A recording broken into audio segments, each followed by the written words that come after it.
எல்சடாயின் தேவன் உங்களை ஆசீர்வதிப்பாராக.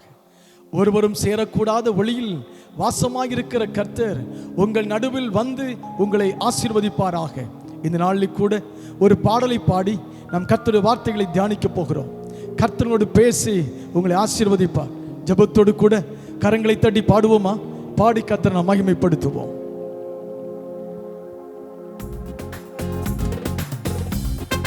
எல்லா கைகளை தட்டி இயேசு நல்லவர். ஆமென்.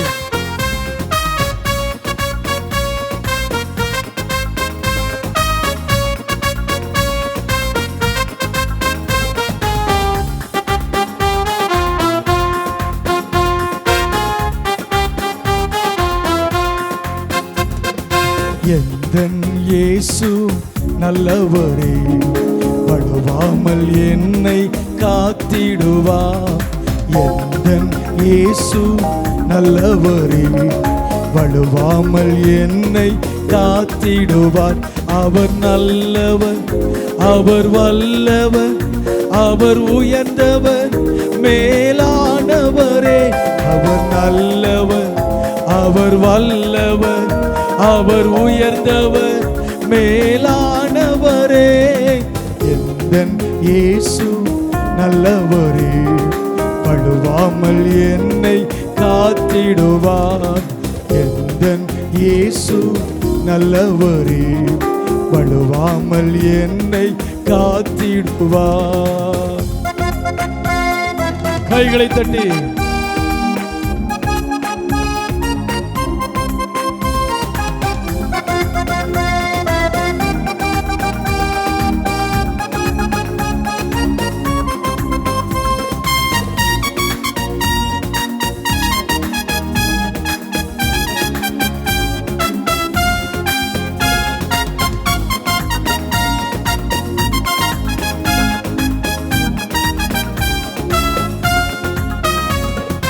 சோதனையில் வழியாய் என்னை நடத்தினவர் அவரே. சோதனையில் வழியாய் என்னை நடத்தினவர் அவரே. சோர்ந்து போகாமலே திடப்படுத்தினவரும் அவரே. சோர்ந்து போகாமலே திடப்படுத்தினவரும் அவரே. எந்தன் இயேசு நல்லவரே, வழுவாமல் என்னை காத்திடுவார். ஆமென்.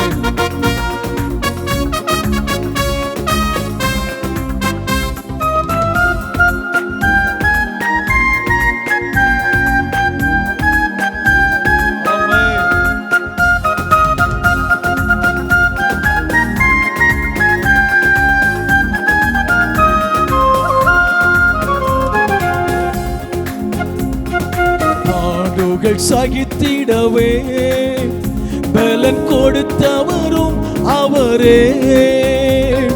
பாடுகள் சகித்திடவே பலன் கொடுத்தவரும் அவரே. பரலோக நாட்டினிலே என்னை சேர்ப்பவரும் அவரே. பரலோக நாட்டினிலே என்னை சேர்ப்பவரும் அவரே. எந்தன் இயேசு நல்லவரே, படுவாமல் என்னை காத்திடுவார். ஆமென். இயேசு நல்லவர். ஆமென்.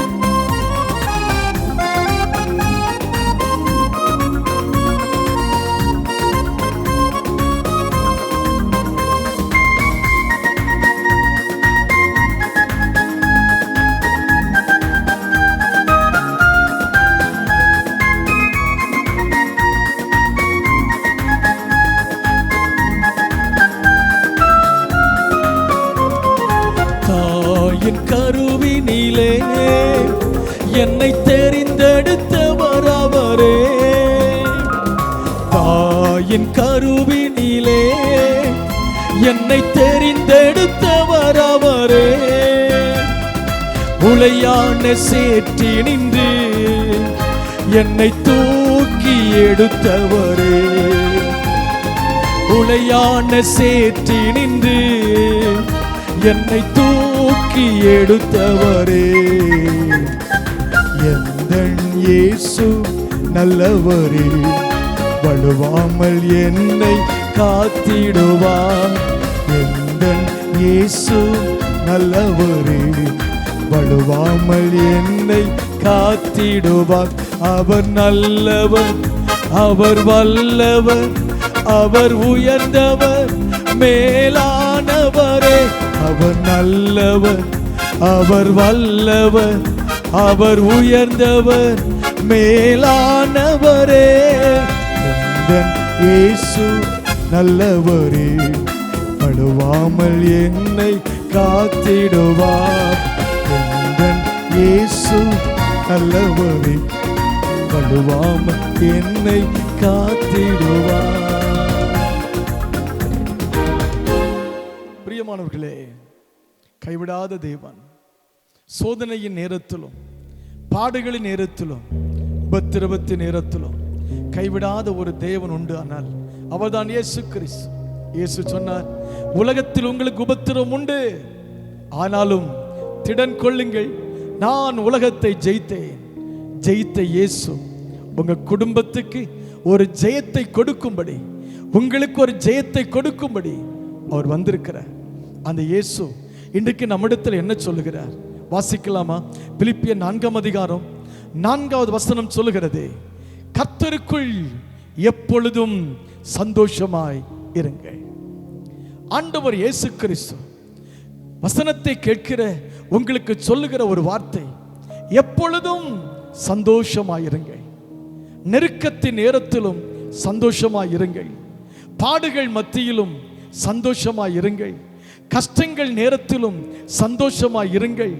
நிந்தைகள், அவமானங்கள், பரிகாசங்கள், இல்லாத பொல்லாத வார்த்தைகளை உங்கள் பேரில் சொல்லும் பொழுது நீங்கள் மகிழ்ந்து களி கூறுங்கள், பரலோகத்தில் உங்கள் பலன் மிகுதியாயிருக்கும் என்று சொன்ன அந்த ஆண்டவர் தான் சொல்லுகிறார், எப்பொழுதும் கர்த்தருக்குள் சந்தோஷமாய் இருங்கள்.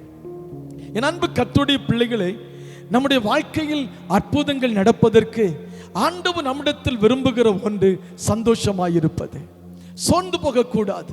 நெருக்கங்கள் வருகிறதே, நெருக்கத்தையும் தேவன் தான் நமக்கு அனுமதித்திருக்கலாம். சில கஷ்டங்கள் பாடுகள் வழியாக தேவன் நம்மை நடத்தலாம். எதற்கு தெரியுமா? விசுவாச பரீட்சை, விசுவாசத்தை சோதிப்பதற்காக கூட இருக்கலாமே. சோர்ந்து போகாதிருங்கள். ஆண்டவர் ஒரு நாளும் பொல்லாங்கினால் உங்களை சோதிக்க மாட்டார். ஒரு நாளும் உலகத்தில் வாழ்கிற மற்ற மனிதர்களைப் போல ஆண்டவரை அறியாது வாழ்ந்து கொண்டிருக்கிறவர்கள் நன்றாயிருக்கும் பொழுது நான் தானே கஷ்டப்படுகிறேன் என்று சொல்லுகிற உங்களை பார்த்து ஆண்டவர் சொல்லுகிறார், சந்தோஷமாயிருங்கள். நீங்கள் சந்தோஷமாய் இருக்க முடியுமானால் அற்புதங்கள் நடக்கும் என்று கர்த்தர் சொல்லுகிறார். நீ துக்கப்படுவதனால் எதையாவது செய்த முடியுமா? கவலைப்படுவதனால் எதையாவது செய்துவிட முடியுமா? கவலைப்பட்டதினால் ஏதாவது நடந்திருக்கிறதா? இல்லையே. சந்தோஷமாய் இருந்து பாருங்கள், சாத்தான் தோல்வி அடைவான். சந்தோஷமாய் இருந்து பாருங்கள், சத்துரு தோல்வி அடைந்து போவான். சந்தோஷமாய் இருந்து பாருங்கள், உங்களை விரோதிக்கிறவர்கள் துக்கப்படுவார்கள். நீங்கள் சந்தோஷமாய் இருந்தால் எதிராளிகள் கவலையோடு கூட, துக்கத்தோடு கூட, மனமடிவோடு கூட விலகி போய் விடுவார்கள். காரணம் என்ன தெரியுமா? நீ சந்தோஷமாய் இருப்பதை அவர்கள் விரும்புவதில்லை. ஒரு கூட்டம் நீ அழுவதை விரும்புகிறது, ஒரு கூட்டம் நீ கவலைப்படுவதை விரும்புகிறது, ஒரு கூட்டம் நீ சந்தோஷமாய் இருப்பதை விரும்புகிறது. ஆண்டவர் இயேசுவும் சந்தோஷத்தை தான் விரும்புகிறார். சந்தோஷமாய் இருங்கள் என்று மறுபடியும் உங்களுக்கு சொல்லுகிறேன். அப்போஸ்தலனாகிய பவுல் சொல்லும்போது தெளிவாய் சொல்லுகிறார், பிலிப்பியருக்கு சொல்லும்போது சொல்லுகிறார், சந்தோஷமாயிருங்கள், சந்தோஷமாயிருங்கள் என்று மறுபடியும் உங்களுக்கு நான் சொல்லுகிறேன். மத்தேயு 6ஆம் அதிகாரம் 34 வசனம் சொல்லுகிறது, நாளைக்காக கவலைப்படாதிருங்கள், நாளை தினத்தை குறித்து கவலைப்படாதிருங்கள். என்ன நடக்குமோ என்று கவலைப்படாதிருங்கள். பிரச்சனைகள் வந்துவிடுமோ என்று கவலைப்படாதிருங்கள். நாளை என்ன சம்பவிக்கும் என்று பயந்து கொண்டிருக்கிறீர்களா? கவலையோடு கூட இருக்கிறீர்களா? ஐயோ, சாப்பிட முடியவில்லை, தூங்க முடியவில்லை, ஏதோ ஒரு காரியம் உன்னை கவலைப்படுத்தி கொண்டிருக்கிறது, துக்கப்படுகிறாய், என்ன சம்பவிக்குமோ என்று சொல்லி ஆண்டவர் சொல்லுகிறார், கவலைப்படாதிருங்கள். மருத்துவர் நாளைக்கு என்ன சொல்ல போகிறாரோ, என்ன ரிசல்ட் வரப்போகிறதோ, என்ன வியாதி என்று சொல்ல போகிறாரோ என்று கவலைப்படுகிறீர்களா? இயேசு சொல்லுகிறார், கவலைப்படாதிருங்கள். ஆண்டவர் இயேசு கிறிஸ்து அற்புதங்களை செய்ய வல்லமை உள்ளவர். கவலைப்படாதிருங்கள். 2 கொரிந்தியர் 7ஆம் அதிகாரம் 4ஆம் வசனம் என்ன சொல்லுகிறது? உபத்திரவத்திலையும் பரிபூரணத்திலையும் சந்தோஷமா இருக்குன்னு ஆண்டவர் சொல்றார். ஆனா சில வேளைகளில் நம்ம உபத்திரவத்தில் கவலைப்படுவோம், பரிபூர்ணம் வந்தால் சந்தோஷப்படுவோம். அப்போஸ்தலன் பவுல் என்ன சொல்லுகிறார்? நான் உபத்திரவத்திலும் பரிபூர்ணத்திலும் சந்தோஷமாய் இருக்க கற்றுக்கொண்டேன். எந்த நிலையிலும் சந்தோஷமாய் வாழ கற்றுக்கொண்டேன். எந்த நிலையிலும் ஆண்டவரை சார்ந்து நிற்க நான் கற்றுக்கொண்டேன். உபத்திரவமோ, பசியோ, பட்டினியோ, நிர்வாணமோ, நாச மோசமோ எதுவும் கிறிஸ்துவின் அன்பை விட்டு என்னை பிரிப்பது இல்லை. நான் உபத்திரவத்திலே சோர்ந்து போவதில்லை. பரிபூர்ணம் இருந்தாலும் நான் சந்தோஷமாய் இருப்பேன், உபத்திரவத்திலும் சந்தோஷமாய் இருப்பேன் என்று சொல்ல முடியுமா? பாடுகள் வரும் பொழுது ஏன் கவலைப்படுகிறீர்கள்?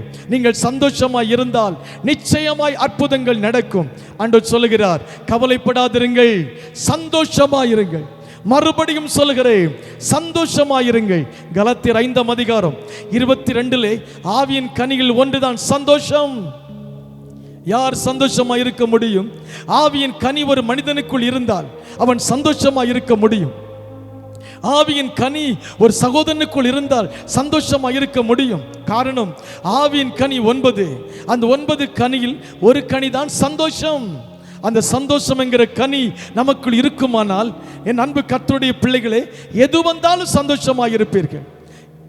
நீங்கள் சோதித்து பாருங்கள். எந்த சூழ்நிலையிலும் சந்தோஷமாக இருக்க பழகிக் கொள்ளுங்கள். சூழ்நிலைகள் உங்களை பார்த்து பயப்படும், நெருக்கங்கள் உங்களை பார்த்து பயப்படும், அவைகள் அவமானத்தோடு திரும்பி போய்விடும். ஆண்டவர் சொல்லுகிறார், கவலைப்படாதிருங்கள், எப்பொழுதும் சந்தோஷமாயிருங்கள் என்று மறுபடியும் நான் உங்களுக்கு சொல்லுகிறேன். என் அன்பு கர்த்தருடைய பிள்ளைகளே, எப்போதும் ஒரு மனிதன் சந்தோஷமாக இருக்க வேண்டுமானால் ஒரு மனுஷன் என்ன செய்யணும்? மத்தேயு 6ஆம் அதிகாரம் 33ஆம் வசனம் சொல்லுகிறது, முதலாவது தேவனுடைய ராஜ்யத்தையும் அவருடைய நீதியையும் தேடுங்கள், அப்பொழுது இவைகள் எல்லாம் உங்களுக்கு கூட கொடுக்கப்படும். கவனிங்கள், ஒரு மனிதன் ஏன் சந்தோஷமாக இருக்க முடியவில்லை? அவன் உலகத்தை தேடுகிறான். உலகத்துக்கு ஏற்றவைகளையே ஒரு மனிதன் தேடி நாடுவதனால் அது கிடைக்காமல் போகும் பொழுது அவன் கவலைப்படுகிறான், அவன் துக்கப்படுகிறான், சந்தோஷம் அவனுக்கு ஒளிந்து போய்விடுகிறது. இயேசு என்ன சொன்னார்? முதலாவது தேவனுடைய ராஜ்யத்தை தேடுங்கள், பரலோக ராஜ்யத்தை தேடுங்கள். தேவனுக்கு அடுத்தவைகளை, தேவனுக்கு பிரியமானவைகளை நீங்கள் தேடினால் எந்த சூழ்நிலையிலையும் நீங்கள் சந்தோஷமாக இருக்க முடியும். முதலாவது அவருடைய ராஜ்யத்தையும் அவருடைய நீதியையும் தேடுங்கள், அப்பொழுது நீங்கள் கேட்கிற எல்லாம் உங்களுக்கு கொடுக்கப்படும். முதலாவது தேவனுடைய ராஜ்யத்தையும் அவருடைய நீதியையும் தேடுங்கள், அப்பொழுது நீங்கள் ஜெபிப்பது எல்லாம் உங்களுக்கு கொடுக்கப்படும். முதலாவது தேவனுடைய ராஜ்யத்தையும் அவருடைய நீதியையும் தேடுங்கள், நீங்கள் சந்தோஷப்படும்படி உங்க குடும்பத்தில் அற்புதங்களை தேவன் அள்ளி கொடுப்பார். பயப்படாதிருங்கள். அவர் சொல்லுகிறார், முதலாவது தேவனுடைய ராஜ்யத்தையும் அவருடைய நீதியும் ஒரு மனுஷன் தேடுவானேயானால் உலகத்துக்காக அவன் கவலைப்படுவதில்லை, இம்மைக்காக கவலைப்படுவதில்லை. பரலோகத்தை நேசிக்கிறவன், பரலோகத்தை எதிர்பார்க்கிறவர்கள், பரலோகத்துக்கு அடுத்தவைகளை தேடுகிறவர்கள் உலகத்துக்காக கவலைப்படுவதில்லை. காரணம், கவலைப்படுவதனால் ஒருவன் தன் வளர்ச்சியிலே ஒரு முழத்தை கூட்ட முடியாது, எதையுமே சாதிக்க முடியாது. ஆகிய வேதம் சொல்லுகிறது, மனமகிழ்ச்சி நல்ல ஔஷதம். மனமகிழ்ச்சியாயிருங்கள், சந்தோஷமாயிருங்கள், சந்தோஷமாயிருங்கள் என்று மறுபடியும் உங்களுக்கு நான் சொல்லுகிறேன். என் அன்பு கர்த்தருடைய பிள்ளைகளே, ஒரு மனிதன் பரலோகத்தை சந்தோஷப்படுத்தணும், பரலோகத்தை தேடணும். பரலோகத்தை ஒரு மனிதன் சந்தோஷப்படுத்தினால், பரலோக ராஜ்யத்தை ஒரு மனிதன் தேடினால், பரலோகத்துக்கு ஏற்றவைகளை ஒரு மனிதன் செய்ய தன்னை ஒப்பு கொடுத்தால் அந்த மனிதன் சந்தோஷமாய் வாழ முடியும். இயேசு கிறிஸ்துவுடைய முதல் பிரசங்கம் என்ன? மனம் திரும்புங்கள், பரலோக ராஜ்யம் சமீபமாய் இருக்கிறது. தேவையோடு மக்கள் வந்தார்கள், வியாதியோடு மக்கள் வந்தார்கள், பிரச்சனை நிறைந்து மக்கள் வந்தார்கள், வியாதிகளை கொண்டு வந்தார்கள், முடவர்கள் வந்தார்கள், குருடர்கள் வந்தார்கள், பலவிதமான குஷ்டரோகிகள், அநேக கொடிய வியாதி உள்ள மக்கள் எல்லாம் இயேசுவிடத்தில் வந்தார்கள். இயேசுவிடத்தில் வந்த பொழுது இயேசு என்ன சொன்னார்? வியாதிகளை குணமாக்கவில்லை, முதலாவது உனக்கு அற்புதம் நடக்கும் என்று சொல்லவில்லை. இயேசு சொன்னார், முதலாவது மனம் திரும்பு, பரலோக ராஜ்யத்தை நீ ஏற்றுக்கொள், பரலோக ராஜ்யத்துக்கு சொந்தமாய் வாழ்க்கையை மாற்று, மனம் திரும்பு, பரலோக ராஜ்யம் சமீபமாய் இருக்கிறது என்று சொன்னார். எத்தனை பேர் மனம் திரும்பினார்களோ அத்தனை பேரும் சுகத்தை பெற்றுக் கொண்டார்கள். எத்தனை பேர் பரலோக ராஜ்யத்துக்கென்று தன்னை அர்ப்பணித்தார்களோ அத்தனை பேரும் சுகத்தை பெற்றுக் கொண்டார்கள். அத்தனை பேரும் விடுதலையை பெற்றுக் கொண்டார்கள். அத்தனை பேரும் சத்துருவை ஜெயித்தார்கள். அத்தனை பேருடைய பிரச்சனைக்கும் முடிவை என் இயேசு கொடுத்தார். என் அன்பு சகோதரனே, அன்பு சகோதரி, முதலாவது நீ கர்த்தருடைய ராஜ்யத்தை தேடு. பரலோக ராஜ்யத்துக்கு போவதற்கு என்ன வழி? ஆண்டவருக்கு பிரியமாய் நான் எப்படி வாழ்வது என்று சொல்லி உங்களை நீங்களே ஆராய்ந்து பார்த்து உங்களை மாற்றிக்கொண்டால் நிச்சயமாய் சொல்லுகிறேன், நீங்கள் சந்தோஷமாய் வாழ முடியும். என் அன்பு கர்த்தருடைய பிள்ளைகளே, ஆண்டவர் சொல்லுகிறார், சந்தோஷமாயிருங்கள், சந்தோஷமாயிருங்கள் என்று கர்த்தர் நம்மோடு சொல்லுகிறார். பவுலை கொண்டு நம்மோடு பேசுகிறார். கவனிங்கள், பரலோகத்தை சந்தோஷப்படுத்த முடியுமா? நம்மளை சந்தோஷப்படுத்த முடியும். பரலோகத்துக்கு என்ன போகும்? நாம் ஜெபிக்கிற ஜெபங்கள் பரலோகத்தை சென்றடையும். பரலோகத்தை ஒரு மனிதன் சந்தோஷப்படுத்துவது எப்படி? வேதம் சொல்லுகிறது, அப்போஸ்தலர் 10ஆம் அதிகாரம் 4ஆம் வசனம் சொல்லுகிறது, ஜெபம் பரலோகத்துக்கு நேராய் போகிறது. நம்முடைய ஜெபம் பரலோகத்தை சந்தோஷப்படுத்துகிறது. நம்முடைய ஜெபம் தேவனை செயல்பட வைக்கிறது. என் அன்பு கர்த்தருடைய பிள்ளைகளே, நீங்கள் தேவனை செயல்பட வைக்கணும். ஆண்டவர் செயல்பட வேண்டுமானால் நீங்கள் ஜெபிக்கிறவர்களாக இருக்கணும். ஜெபிக்கிற ஒரு தேவ பிள்ளை நிச்சயமாய் சொல்லுகிறேன், தோற்று போவது இல்லை. ஜெபிக்கிறவர்கள் சோர்ந்து போவது இல்லை. ஜெபிக்கிறவர்கள் சூழ்நிலையை பார்த்து மனம் உடைந்து போவது இல்லை. ஜெபிக்கிறவர்கள் பின்மாறி போவது இல்லை. ஜெபிக்கிறவர்கள் இயேசுவை மறக்க முடியாது. ஜெபிக்கிற ஒருவரால் தேவனை ஆராதிக்காமல் இருக்க முடியாது. ஜெபிக்கிற ஒருவரால் தேவனுக்கு பிரியம் இல்லாதவைகளை செய்ய முடியாது.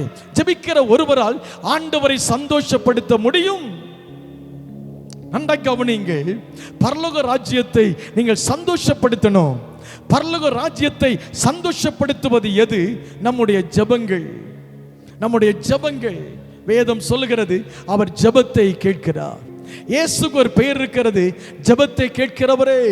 மாமிசமான யாவரும் உம்மிடத்துக்கு வருவார்கள். என் அன்பு சகோதரனே, அன்பு சகோதரி, ஜெபம் கேட்கப்படவில்லை நினைக்கிறீர்களோ? எவ்வளவு நாளாய் ஜெபிக்கிறேன், என் ஜெபத்துக்கு பதில் வரவில்லை என்று நினைக்கிறீர்களோ? கவலைப்படாதிருங்கள், சோர்ந்து போகாதிருங்கள்.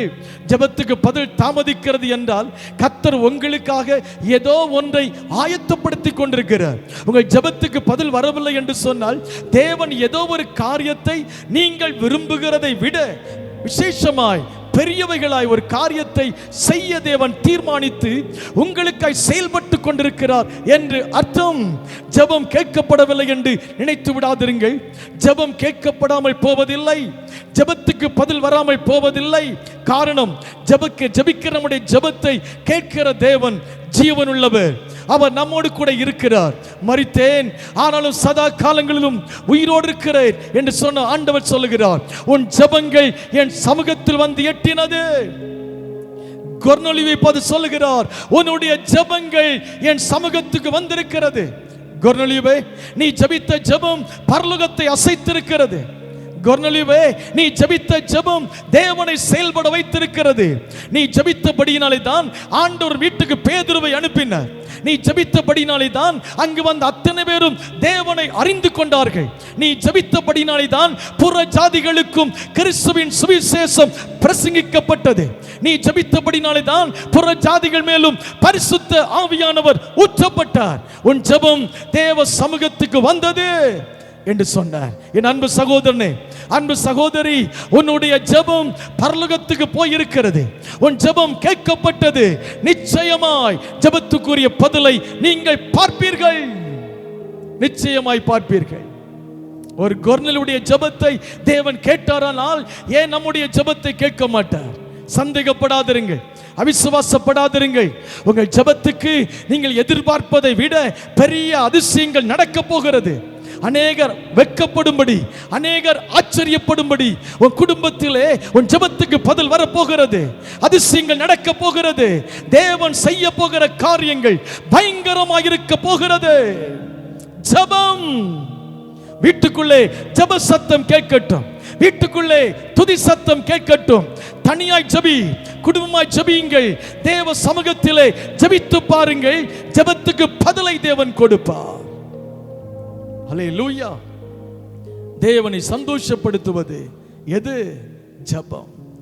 நீது தீமோத்தேயு 2 தீமோத்தேயு 2ஆம் அதிகாரம் 1-2 சொல்லுகிறது, எல்லாவற்றுக்காகவும் எல்லாருக்காகவும் ஜெபம் பண்ணுங்க. எல்லா மக்களுக்காக ஜெபிங்க. தேசத்தை ஆளுகிறவர்களுக்காக ஜெபிங்க. உபத்திரவப்படுத்துறவங்களுக்காக ஜெபிங்க. உங்களை சபிக்கிறவங்களுக்காக ஜெபிங்க. உங்க மேல பழி சாட்டுறவங்களுக்காக ஜெபிங்க. உங்களை குற்றவாளின்னு சொல்றாங்கல்ல, அவங்களுக்காக ஜெபிங்க. என் அன்பு கர்த்தருடைய பிள்ளையே, எல்லாருக்காகவும் ஜெபிங்க. உங்களுக்கு விரோதமாய் நீங்க வாழக்கூடாது நினைக்கிறாங்க இல்ல, நீங்க சாகணும், வீட்டுக்குள்ள சாவு நடக்காதா என்று எதிர்பார்க்கிறாங்க இல்ல, அவர்களுக்காக ஜெபியுங்கள். குடும்பம் அழிய வேண்டும் என்று காத்திருக்கிறாங்கல்ல, அவர்களுக்காக ஜெபியுங்கள். உங்களை காரணமில்லாமல் விரோதிக்கிறாங்கல்ல, அவர்களுக்காக ஜெபியுங்கள் என்று கர்த்தர் சொல்லுகிறார். எல்லாருக்காகவும் ஜெபியுங்கள். தேசத்தில் இருக்கிற அத்தனை மக்களுக்காக ஜெபியுங்கள். இயேசுவை ஏற்றுக்கொண்டவர்களுக்காக ஜெபியுங்கள். இயேசு என்றால் என்ன விலை என்று கேட்கிற மக்களுக்காக ஜெபியுங்கள். இயேசுவை ஏற்றுக்கொள்ளாத ஜனங்களுக்காகவும் ஜெபியுங்கள். உங்கள் ஜெபம் வல்லமை உள்ளது. உங்கள் ஜெபம் சாதாரணமானதில்ல. வாலிப தம்பி, வாலிப தங்கச்சி, உன் ஜெபம் சாதாரணமானது அல்ல. நீ ஜெபித்து பார், படிக்கிற இடத்திலே மாற்றம் வரும். நீ ஜெபித்து பார், வேலை செய்கிற இடத்திலே மாற்றம் வரும். நீ ஜெபித்து பார், அசையாதவைகள் உனக்காய் அசையும். நீ ஜெபித்து பார், கூடாதவைகள் உனக்காய் செய்து முடிக்கப்படும். நீ ஜெபித்து பார், எல்லா சூழ்நிலைகளும் உனக்கு சாதகமாய் மாறும். ஜெபித்து பார். ஜெபம் அற்புதங்களை கொண்டு வரும். ஜெபம் பரலோகத்துக்கு போய் சேரும். ஜெபம் பரலோகத்தை சந்தோஷப்படுத்தும். ஜெபம் தேவனை செயல்பட வைக்கும். என் அன்பு கர்த்தருடைய பிள்ளைகளே, நீங்கள் ஜெபிக்கிற பிள்ளையாய் இருக்க வேண்டும் என்று கர்த்தர் விரும்புகிறார். நீங்க படிக்கிறீங்களா? அங்க ஒரு ஜெப குழுவை ஆரம்பிங்க. ஹாஸ்டல்ல இருக்கிறீங்களா? 4 பிள்ளைங்களை சேர்த்து இல்ல ஒரு பிள்ளையை சேர்த்து ஜெபிக்க தொடங்குங்க. ஹாஸ்டல் இருக்கிற அத்தனை பேரும் உங்க சமூகம் உங்ககிட்ட வந்து முழங்கல் படியிடுவார்கள். ஜெபம் மாற்றம். பிள்ளைகளுக்கு ஞானத்தை கொடுப்பார். பிள்ளைகள் ஜெயிப்பார்கள், பாவத்திலிருந்து ஜெயிப்பார்கள். ஜெபிக்கிற ஒரு மனிதனை தான் பாவத்தை ஜெயிக்க முடியும், உலகத்தை ஜெயிக்க முடியும். ஜெபிக்காதவர்கள் பாவத்தை ஜெயிக்க முடியாது, உலகத்தை ஜெயிக்க முடியாது. மரணத்தை தேடுவார்கள். வாழ்வதை விட சாவது நல்லதுன்னு சொல்லுவாங்க. யார் தெரியுமா? ஜெபிக்காதவர்கள். ஜெபித்து பார், சூழ்நிலைகள் மாறும் என்று கர்த்தர் சொல்லுகிறார். இரண்டாவது பரலோகத்துக்கு சொல்வது என்ன தெரியுமா? அப்போஸ்தலர் 10ஆம் அதிகாரம் 4ஆம் வசனம் சொல்லுகிறது, உன் தான தர்மங்கள் பரலோகத்துக்கு வந்தது. உன் ஜெபமும் வந்துச்சுப்பா. நீ பண்ண தான தர்மம் இருக்குல்ல, அது என் சமூகத்துக்கு வந்துருச்சுன்னு கர்த்தர் சொன்னார். யார்கிட்ட சொன்னார்? கொர்நேலியு என்று சொல்லுகிற மனிதனிடத்தில். ஜெபம் மாத்திரம் வரல, நீ பண்ண தான தர்மங்கள், நீ அநேகருக்கு உதவி செய்த இல்லை. வலதுகை செய்வது இடதுகைக்கு தெரியக்கூடாதுன்னு சொல்லி அநேகருக்கு உதவி செய்தில்ல, அதெல்லாம் என் சமூகத்துக்கு வந்திருக்கிறது. பசியாயிருந்த மக்களுக்கு நீ ஆகாரம் கொடுத்த இல்ல, அது என் சமூகத்துக்கு வந்திருக்கிறது. வஸ்திரம் இல்லாமல் இருந்த மக்களுக்கு வஸ்திரம் கொடுத்த இல்ல, அது என் சமூகத்தில் வந்திருக்கிறது. நீ செய்த தான தர்மங்கள், வியாதியாயிருந்த மக்களுக்கு உதவி செய்தல்ல, அது என் சமூகத்துக்கு வந்திருக்கிறது. ஏழைகளை நினைவு கூர்ந்தா இல்ல, அது என் சமூகத்துக்கு வந்திருக்கிறது. நீ செய்த ஒவ்வொன்றும் என் சமூகத்துக்கு வந்திருக்கிறது. வந்தது என்று சொன்னார். என் அன்பு சகோதரனே, அன்பு சகோதரி, இருக்கிற கொஞ்ச காலத்துல ஆண்டவருக்காக எதையாவது செய்யுங்கள். பக்கத்து வீட்டில் இருக்கிறவங்களை நினைத்து பாருங்கள். முடிந்த அளவுக்கு மற்றவங்களுக்கு உதவி செய்யுங்கள். தயவாய் சொல்லுகிறேன், தீமை செய்யாதுங்க, நன்மை செய்யுங்க, உதவி செய்யுங்க. கர்த்தர் உங்களை ஆசீர்வதிப்பார். வேதம் அழகாய் சொல்லுகிறது, தான தர்மங்கள் தேவ சமூகத்துக்கு வந்தது. கடைசியா சொல்லப்பட்டிருக்கிறது லூக்கா 15:10 என்ன சொல்லுகிறது? எது தேவ சமூகத்துக்கு போகும் தெரியுமா? ஆத்தும ஆதாயம். நீங்க ஒரு ஆத்துமாவை இயேசுவுக்குள் நடத்தினால் பரலோகத்திலே உங்கள் பலன் மிகுதியாக இருக்கும். யாரையாவது ஒரு ஆத்துமாவுக்கு எப்படியாவது இயேசுவை பிரசங்கிங்க. உங்களை பார்க்கிறவர்களுக்கு இயேசு உங்களுக்கு செய்த அற்புதத்தை சொல்லுங்கள், உங்களுக்கு செய்த நன்மையை சொல்லுங்கள், உங்களை இயேசு ரட்சித்ததை சொல்லுங்கள், சாட்சியை சொல்லுங்கள். அந்த ஆத்துமா இயேசுவை ஏற்றுக்கொண்டு ஆராதிக்க வரும் பொழுது பரலோகத்திலே மிகுந்த சந்தோஷம். அன்பு கர்த்தருடைய பிள்ளையே, கிடைக்கிற நாட்களை வீணாக்கி விடாதிருங்கள். எதையாவது கர்த்தருக்காக செய்து கர்த்தரை சந்தோஷப்படுத்துங்கள், பரலோக ராஜ்யத்தை சந்தோஷப்படுத்துங்கள். முடிந்த அளவுக்கு நன்மை செய்யுங்கள், ஜெபியுங்கள். கர்த்தர் உங்களை ஆசீர்வதிப்பார். ஜெபிக்கலாமா? கண்களை மூடி ஜெபிப்போம். நல்ல ஆண்டவரே, நாங்கள் உமக்கு நன்றி சொல்லுகிறோம். இந்த நாளில் கூட எங்களோடு பேசினதுக்காய் நன்றி.